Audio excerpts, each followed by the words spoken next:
Welcome to NSR news.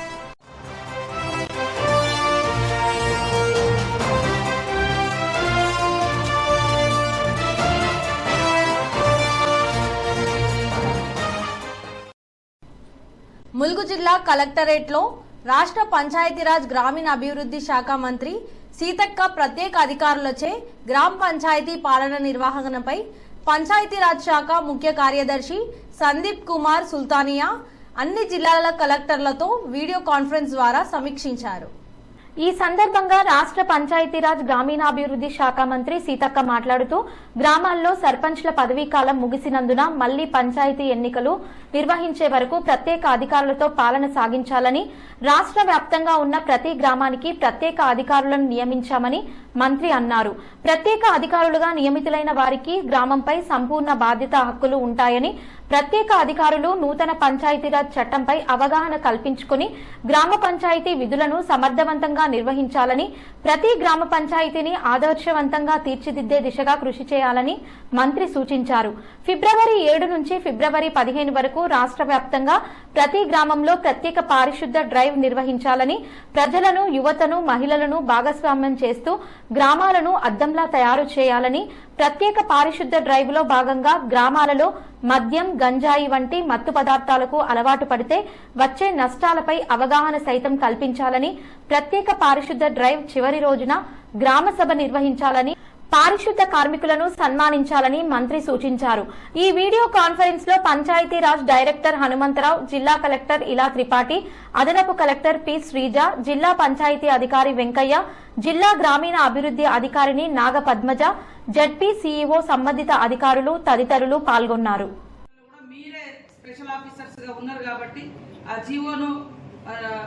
తీసుకొని పగడ్బందీగా ప్రతి ఇంటికి నీళ్లు వెళ్లే విధంగా ఈ సమ్మర్ సీజన్ లో ఒక ప్రత్యేకంగా దృష్టి పెట్టాల్సిన అవసరం ఉందని ఈ సందర్భంగా తెలియజేస్తాము.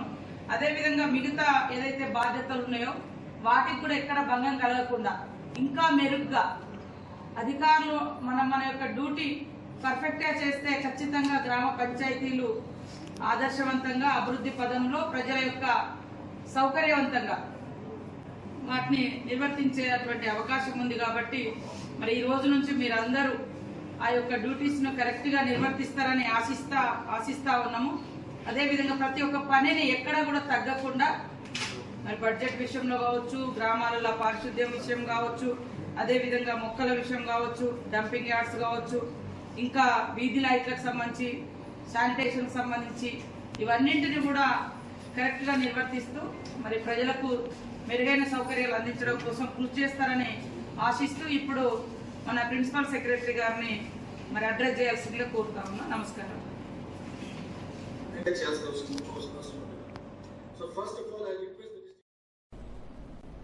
కరీంబాద్ లోని పవిత్ర హజ్రత్ సయ్యద్ జలాలుద్దీన్ షా జమాలాల్ బహేరా మసూక్ రబ్బానీ దర్గా ఉత్సవాలు 2వ రోజు శనివారం కొనసాగాయి. మంత్రి కొండా సురేఖ శనివారం రాత్రి దర్శించుకున్నారు. దర్గా పీఠాధిపతులు నవీన్ బాబా మంత్రికి స్వాగతం పలికారు. అనంతరం పీఠాధిపతులతో కలిసి దర్గాలోకి వెళ్లిన మంత్రి సురేఖ చాదర్ సమర్పించుకున్నారు. దర్గా సమాధి ఎదుట ప్రత్యేక ప్రార్థనలు చేశారు. అదే సమయంలో వరంగల్ మహానగర పాలక సంస్థ కమిషనర్, పీఠాధిపతులు కలిసి సమాధిపై పూలు ఉంచి ప్రార్థించారు. ఈ సందర్భంగా మంత్రి సురేఖ మాట్లాడుతూ భక్తులకు ఎలాంటి ఇబ్బందులు లేకుండా ప్రభుత్వం అన్ని రకాల సౌకర్యాలు కల్పించినట్లు తెలిపారు. హైదరాబాద్, మహారాష్ట్ర, నాగపూర్ నుంచి వచ్చిన వేలాది మంది భక్తులు దర్గా సమాధి వద్ద సామూహిక ప్రార్థన చేశారు. కార్యక్రమంలో మహానగర పాలక సంస్థ పెద్దలు, కార్పొరేటర్లు, కాంగ్రెస్ నాయకులు ఉన్నారు. ACP Bonala Kishan, Mills colony CI Suresh పాల్గొన్నారు. 68వ దర్గా ఉత్సవాల సందర్భంగా ఇక్కడ ఒక పండగ వాతావరణం నెలకొన్నది. గత నెల రోజుల నుంచి కూడా ఈ ఉర్సు దర్గాకు సంబంధించిన అన్ని అభివృద్ధి కార్యక్రమాలు కూడా చేస్తూ మరి ఇక్కడికి వచ్చేటువంటి మైనారిటీస్ కు ఎటువంటి ఇబ్బంది కూడా కాకుండా కార్పొరేషన్ నుంచి కమిషనర్ గారికి ఆదేశించి ఈసారి ప్రతి ఒక్కటి కూడా అధికారికంగా కమిషనర్ కార్యాలయం నుంచి కార్యక్రమాలు జరగాలి. ఏదైతే కాసిపేట దర్గాకు ఏ హోదా ఉందో దానికంటే పురాతనమైనది ఈ యొక్క దర్గా. దానికి ఇంకా మంచి గుర్తింపు రావాలని కోరుతూ మరి కష్టపడి ఇక్కడంతా కూడా అన్ని కార్యక్రమాలు కూడా చేయించడం జరిగింది. దానికి అధికారులు మంచి సపోర్ట్నిచ్చారు. ఈరోజు వచ్చినటువంటి మైనార్టీ సోదర సోదరీమణులకు మంచి సౌకర్యం కూడా కల్పించడం జరిగింది. అంతేకాకుండా మైనార్టీ కార్పొరేషన్ నుంచి దాదాపు 88 లక్షల వరకు కూడా మంజూరు అయి పనులు పెండింగ్ లో ఉన్నాయి. అవి కూడా త్వరలోనే మరి రిలీజ్ చేపించి ఆ పనులు కూడా ఈ అభివృద్ధి కోసం వినియోగించడం జరుగుతుంది. కాబట్టి రాబోయే తరాలకు ఒక మంచి మరి కన్స్ట్రక్షన్ తోటి ఈ దర్గాను ముందుకు తీసుకుపోవాలని మా యొక్క అభిలాష. మరి ఇక్కడ అందరికీ కూడా ఒక విశ్వాసము, ఇక్కడికి వచ్చి ఏది కోరుకున్నా కూడా 100% జరుగుతుందని. మరి ఇక్కడ ఉమీద్ బాబా, నమీద్ బాబా ఇద్దరు సోదరులు కూడా ఈ దర్గా కోసం వాళ్ళ కుటుంబం అంతా కూడా మొదటి నుంచి కష్టపడుతూ ఇక్కడ మైనారిటీస్ కాపాడుకుంటూ వాళ్లకు అండగా ఉంటూ వస్తా ఉన్నారు. వాళ్ళ నాయకత్వంలో ఈ సంవత్సరం కూడా ఈ దర్గా ఉత్సవాలు భారీగా పెద్ద ఎత్తున రేపటితో ముగియబోతున్న సందర్భంగా మైనారిటీ సోదరి సోదరులందరికీ కూడా శుభాకాంక్షలు తెలియజేస్తూ సెలవు తీసుకుంటాం.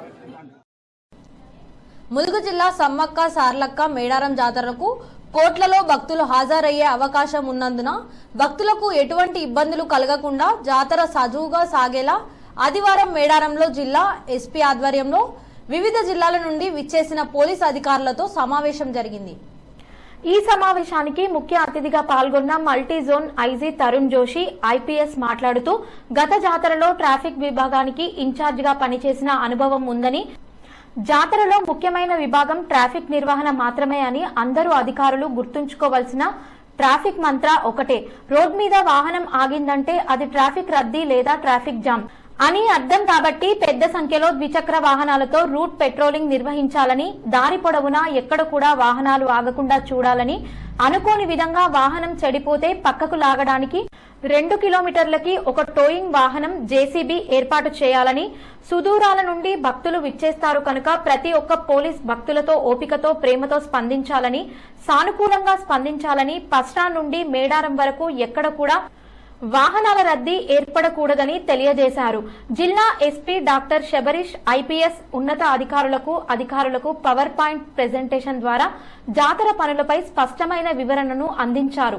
ఇందులో భాగంగా రిసెప్షన్ డ్యూటీస్, ట్రాఫిక్ నిర్వహణలో భాగంగా రూట్ మొబైల్ పార్టీస్, ప్రతి 4 కిలోమీటర్లకు police outpost, sign sports, రద్దీ నిర్వహణ, వీఐపీ వీవీఐపీల భద్రత, సీసీటీవీ పర్యవేక్షణ, మీడియా మరియు వీఐపీ పాస్ల వంటి అంశాలపై సిబ్బందికి మార్గదర్శకాలను వివరించారు. అనంతరం ఐజీ నోడల్ అధికారులతో వివిధ పార్కింగ్ ప్రదేశాలను సందర్శించి తగు సూచనలు అందించి ఎవరికి కేటాయించబడిన సెక్టర్స్ ని వాళ్లు భౌతికంగా సందర్శించాలని ఆదేశించారు. ఈ కార్యక్రమంలో ములుగు, భూపాల్పల్లి, ఖమ్మం, కరీంనగర్, ఉమ్మడి వరంగల్ జిల్లా పోలీస్ అధికారులు పాల్గొన్నారు. దేశాయపేట బ్రిడ్జి శిథిలావస్థలో ఉన్నది. బ్రిడ్జిపై గుంతలు, సలాకులు తేలి బ్రిడ్జి సైడ్ రేలింగ్ ఎప్పుడు కూలిపోతుందో అన్న భయంతో వాహనదారులు ప్రయాణిస్తున్నారు. గ్రేటర్ వరంగల్ నగరంలోని దేశాయపేట బ్రిడ్జి వంతెన శిథిలావస్థకు చేరింది. సలాకులు తేలి పిల్లర్లు విరిగి ప్రమాదకరంగా మారుతుండటంతో ఎప్పుడు కూలిపోతుందో అని వాహనదారులు భయంతో ప్రయాణించవలసిన పరిస్థితి తలెత్తుతోంది. దేశాయపేట మీదుగా పైడిపల్లికి వెళ్లే ప్రధాన రహదారిలో కాకతీయ కెనాల్పై ఉన్న బ్రిడ్జి సుమారు 50 సంవత్సరాల క్రితం నిర్మించారు. నాటి నుండి నేటి వరకు మరమ్మతులు చేయలేదు. గుంతలమయమైన వంతెన వల్ల తమ వాహనాలు తరచూ మరమ్మత్తు వస్తున్నాయని ఆటో డ్రైవర్లు, పలువురు వాహనదారులు ఆరోపిస్తున్నారు. అలాగే బ్రిడ్జ్ సైడ్ రైలింగ్ ఎప్పుడు విరిగిపోతుందో అన్న భయంతో ఈ వంతెన దాటాల్సి వస్తుందని, ఈ కెనాల్ బ్రిడ్జ్ ని మరమ్మత్తు చేయాలని వారు విజ్ఞప్తి చేస్తున్నారు. మహానగరంలోని పోచం మైదాన్ సీకేఎం కాలేజ్ నుండి పైడిపల్లికి వెళ్లే రహదారిలో ఎస్ఆర్ఎస్పి కెనాల్ పై నిర్మించబడిన గత కొన్ని దశాబ్దాల క్రితం నిర్మించబడిన బ్రిడ్జు శిథిలావస్థలకు చేరింది. ఎన్నో ప్రభుత్వాలు మారినాయి, ఎంతోమంది ప్రజాప్రతినిధులు మారారు, ఎన్నో పార్టీలు మారాయి. కానీ ఈ యొక్క బ్రిడ్జ్ సమస్యపై పట్టించుకునే ప్రజాప్రతినిధి లేరు, నాయకులు లేరు. పలుమార్లు అధికారులకు కానీ, మినిస్టర్లకి, ఎమ్మెల్యేలకి, స్థానిక కార్పొరేటర్లకు కూడా తెలియజేయడం జరిగింది. ఈ యొక్క బ్రిడ్జ్ మరమ్మతులు చేపించామని. చాలా ఇబ్బందికరమైన పరిస్థితులు ఉన్నాయి. మీరు కనుక చూస్తూ ఉంటే బ్రిడ్జు పూర్తిగా శిథిలావస్థలకు చేరింది. ఇది ఎప్పుడు కూలుతుందా అనే భయంతో ప్రజలు భయపడుతున్నారు. ఇప్పటికైనా ప్రభుత్వం మేలుకొని కార్పొరేటర్లు కానీ, తగిన ఎస్ఆర్ఎస్పి కెనాల్ అధికారులు కానీ లేదా మినిస్టర్లు కానీ పట్టించుకొని త్వరగా ఈ యొక్క మరమ్మతులు చేపించాలని డిమాండ్ చేస్తున్నాం. బ్రిడ్జిని పట్టించుకునే మానవుడే లేడు. అప్పుడు దాదాపు గత 15 ఏళ్ళ నుంచి వెళ్ళి వస్తాళ్ళు పోతాళ్ళు చూస్తాళ్ళు అంతే లేదు. ఎక్కడ గొంటలు అక్కడే ఉన్నాయి. ఇప్పటి వరకు నిన్ననే 4,000 రూపాయలు పెట్టుకున్నాను ఆటోకు. టాక్సీలు అవి పోయినాయి, బేరింగులు పోయినాయి. ఆటోకు 4,000 రూపాయలు పెట్టుకున్నాక ఇక ఎవ్వరు పట్టించుకోలేదు. ఈ టీఆర్ఎస్ ప్రభుత్వం కూడా పట్టించుకోలేదు. వస్తాను కేటీఆర్ వచ్చిండు, మొన్న వచ్చినప్పుడు రూట్ పాలించిన చేసిండు పోయిండు, డబుల్ బెడ్రూమ్ వచ్చింది చేసిండు పోయిండు. మళ్ళీ పట్టించుకున్న మానవుడే లేడు. ఇట్లా వెహికల్స్ ఇట్లా రాగానే ఇట్లా బ్రిడ్జ్ ఇట్లా షేక్ అవుతుంది. బ్రిడ్జ్ ఇట్లా షేక్ అవుతుంది. పట్టుకున్న మానవుడే లేడు. దీన్ని ఎంతైనా కాంగ్రెస్ ప్రభుత్వం వచ్చింది కాబట్టి పట్టించుకోవాలని మనవి చేస్తున్నాం. మేము ఇక్కడ పైడిపల్లికి వెళ్తున్నటువంటి వాహనాలు కావచ్చు, ఇతర గ్రామాలకు వెళ్తున్నటువంటి వాహనాలు కావచ్చు, ఈ దేశపేట నుండి ఇక్కడికి వెళ్ళేటువంటి ప్రజలందరూ కూడా చాలా ఇబ్బందులు పడుతున్నారు.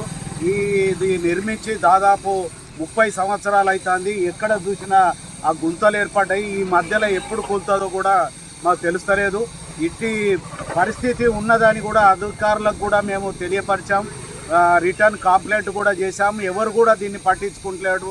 కాబట్టి ప్రజల సౌకర్యం కొరకు వెంటనే దీన్ని మరమ్మతులు కాకుండా దీన్ని రిపేర్ చేయించి వెంటనే ప్రజలకు అది అధికారులు పట్టించుకొని మాకు ఎల్లవేళలా వెళ్ళటానికి ఇలాంటి ఇబ్బందులు లేకుండా చూడాల్సిందిగా అధికారులను కూడా మేము విన్నవించాం. కాబట్టి ఇది మీ దృష్టికి తీసుకొస్తున్నాం.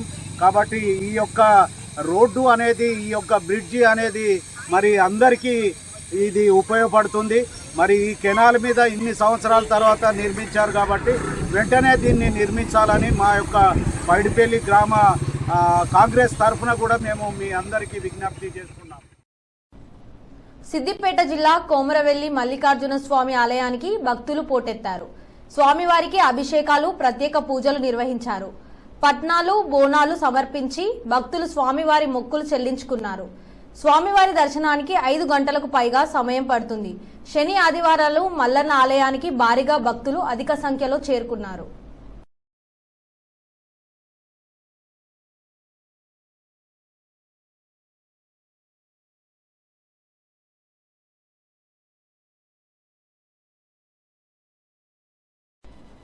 కొమ్రంభీం ఆసిఫాబాద్ జిల్లా కేంద్రంలో ఖానాపూర్ ఎమ్మెల్యే వెడ్మా బొజ్జు పటేల్ సాధారణ పౌరుడిలా ఆసిఫాబాద్ లో రోడ్డు పక్కన హోటల్ దగ్గర ఆగి ఛాయ్ తాగుతూ అందరినీ పలకరించి అక్కడున్న వారిని విస్మయపరిచారు.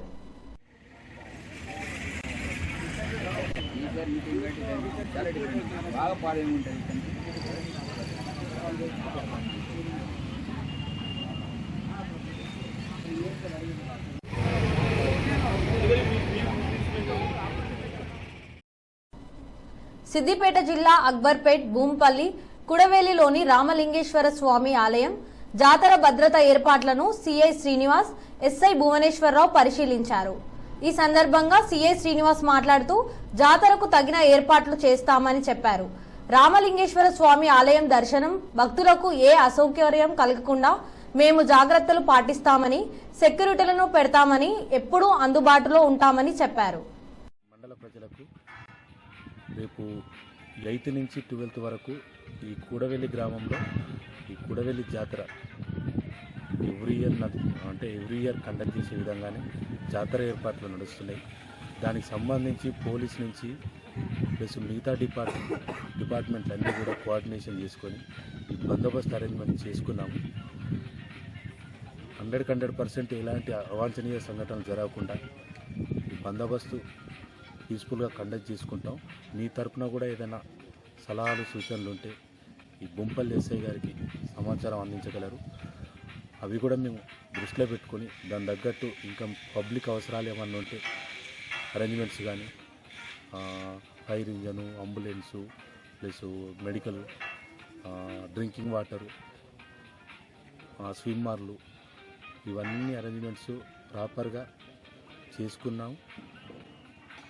బందోబస్తు 100% సక్సెస్ఫుల్గా కంప్లీట్ చేసుకుంటాం.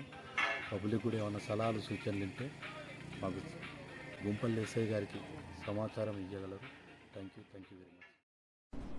ఎలాంటి అనుమతి లేకుండా ఐఎంఎఫ్ మద్యం అక్రమ విక్రయాలపై టాస్క్ ఫోర్స్ బృందం విశ్వసనీయ సమాచారంతో టాస్క్ ఫోర్స్ బృందం వరంగల్ జిల్లా గీసుకొండ పిఎస్ పరిధి రెడ్డిపాలెం నివాసి జలధర సంబయ్య ఇంటిపై దాడి చేసి అతని వద్ద నుండి 30,610 రూపాయల విలువ గల ఐఎంఎఫ్ మద్యం స్వాధీనం చేసుకున్నారు.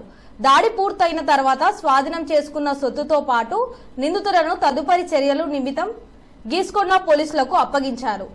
ఈ దాడిలో టాస్క్ ఫోర్స్ ఏసీపీ ఏ Madhusudan, inspector P Ramesh, SI ఈ నరసింహారావు మరియు టాస్క్ ఫోర్స్ బృందం పాల్గొన్నారు. బావసార్ కుల బంధువులు అందరూ కూడా కలిసి ఎన్నికల ప్రక్రియను జరుపుకున్నారు. ఈ ప్రక్రియలో ప్రశాంతంగా ఎన్నికలు జరిగాయి. బావసార్ బంధువులు అందరూ చాలా రోజుల తర్వాత ఒక కమిటీని వేసుకోవడం చాలా సంతోషంగా ఉందని, ఈ సందర్భంగా అందరం కలుసుకొని ఎన్నో రోజుల తర్వాత కలుసుకోవడం సంతోషంగా ఉందని, ఎక్కడెక్కడో ఉన్న వారందరూ ఒక చోటికి చేరుకొని మన కులం గురించి మాట్లాడుకోవడంతో పాటుగా ఒకరి సమస్యలను ఒకరం తెలుసుకొని ఒకరికొకరం సహకరించుకుంటూ మన సంఘం అభివృద్ధి అన్ని విధాలా కృషి చేసినందుకు జిల్లా నాయకులను ఎన్నుకోవడం చాలా సంతోషంగా ఉందని తెలిపారు. ఈ కార్యక్రమంలో ప్రొఫెసర్ రాజేష్ కుమార్, డాక్టర్ సత్యనారాయణ మరియు భావ సభ్యులు పాల్గొన్నారు. చాలా సంతోషంగా ఉంది. చాలా రోజుల తర్వాత స్తబ్దుగా ఉన్న మా బహుశా క్షత్రియ సమాజ్ ఇన్నాళ్ళకి యాక్టివేట్ అయింది. చాలా సంతోషంగా ఉంది. ఈ జన సందోహం చూస్తూ ఉంటే చాలా బాగా అనిపిస్తుంది. ఈ సమాజాని కోసము ఏవైతే మేము కార్యక్రమాలు చేయాలనుకుంటున్నామో అంటే కొత్త మండలి ఏదైతే మేము ఫామ్ చేస్తున్నామో దీని ద్వారా సమాజానికి మంచి పని చేసి మంచి పేరు తెచ్చుకోవాలని మేము కోరుకుంటున్నాం. గత 30 సంవత్సరాల నుంచి ఉన్న ఈ బహుశా క్షత్రియ మండలిలో లాస్ట్ 8 years నుంచి ఎలాంటి యాక్టివిటీ లేదు. ఇన్నాళ్ళకి మళ్ళీ ఇది పునరుద్ధరణ జరిగినందుకు చాలా సంతోషంగా ఉంది. ఈ వార్తలు ఇంతటితో సమాప్తం. నమస్తే.